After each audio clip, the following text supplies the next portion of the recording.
tu dois être baptisé au nom de Jésus-Christ. Si tu n'es pas baptisé au nom de Jésus-Christ, ben, tu ne vas pas au ciel. On nous reproche toujours, oh, vous pensez que vous allez au ciel, les autres. Ce n'est pas que je pense. J'ai arrêté de penser il y a longtemps. Je veux juste voir ce que Dieu dit et le faire. Et toi, tu ferais mieux aussi d'arrêter de penser et de voir ce que Dieu demande et de faire ce que Dieu demande et que c'est la seule chose qui va être approuvée. Ce n'est pas une question de moi ou de toi. Alléluia, c'est tout simplement ce que Dieu demande.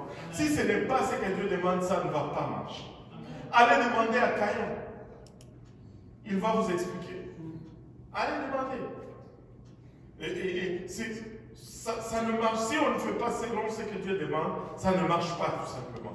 Si vous construisez selon le modèle que je vous ai montré, je vais venir, je vais être au milieu de vous. Et s'il est au milieu de nous, laissez-moi vous dire, alléluia, tout est possible. Amen. Mais s'il n'est pas au milieu de nous, fermons boutique, allons jouer au golf. Amen. Ou quelque chose, au soccer peut-être. Alléluia. Les Camerounais sont silencieux aujourd'hui. Alléluia. J'avais oublié, frère Yannick. Tu es en deuil là. Ah, ok. Il n'y a personne qui vient du Sénégal ici. C'est pourquoi c'est tranquille. Hein? Le Gabon. Ton frère. Quel frère? Hein?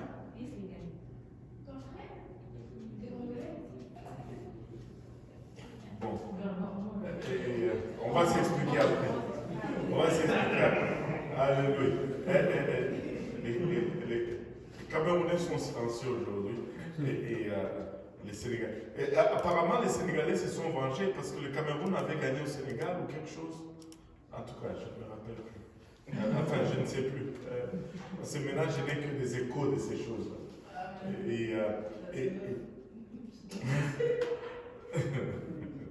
Alléluia.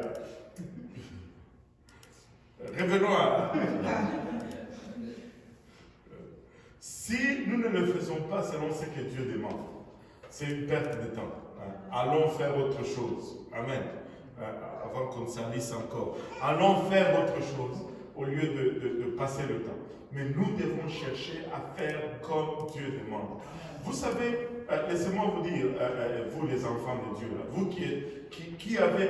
Parce que tu sais, on reçoit la vérité, et puis après, on a tellement mangé la vérité, Dieu nous a bénis, et nous commençons à être trop à l'aise à Sion. Nous commençons à regarder cela comme un peu... Ça ne va pas. Nous devons aimer cette vérité. Nous devons garder le premier goût. Nous devons toujours être excités pour cette vérité. Et je parlais avec le patron. Le frère Roger lui a donné, le frère Jean-Yves, le frère Roger lui a donné un numéro d'un contact. Et cette dame l'a appelé. Et cette dame lui dit ceci. La vérité, elle lui dit, je suis un peu dans la confusion.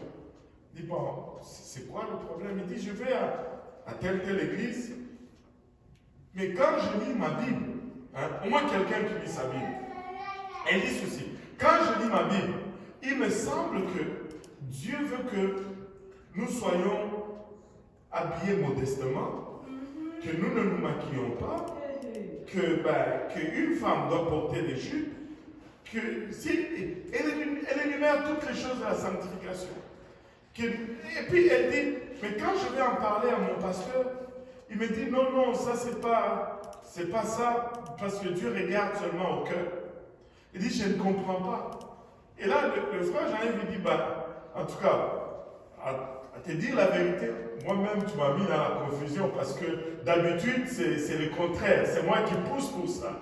Et les gens à qui j'en parle, ils me disent non. Et tu as vu bien, c'est exactement ce qu'elle a parlé. Écoutez, des gens qui ne...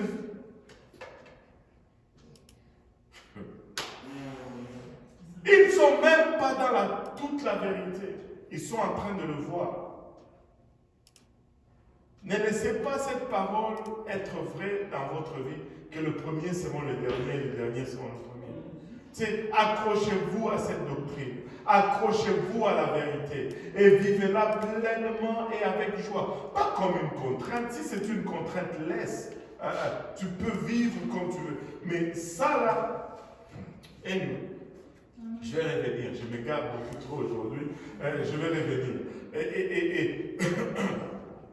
Accrochez-vous à cette vérité. Si on ne le fait pas comme Dieu le veut, on va arriver là-bas. Ça ne va pas marcher. Et on va être rejeté. Nous devons le faire comme Dieu demande qu'on le fasse. Amen. Amen. Alléluia. Maintenant, Moïse a reçu le plan du tabernacle et ça ressemblait à ça si tu le voyais peut-être à vue d'oiseau. C'était comme ça, un périmètre qui était déterminé par un enclos et ce périmètre qu'on appelait le parvis avec une seule porte qui était toujours orientée vers l'est, une seule porte, parce que tu ne peux pas, il n'y a pas 36 façons de s'approcher de Dieu, il n'y a qu'une seule façon de s'approcher de Dieu, c'est pourquoi il y a une seule porte. Et quand tu entrais dans le parvis, juste à l'entrée du parvis, tu trouvais la pièce la plus imposante du tabernacle, c'était l'autel des holocaustes.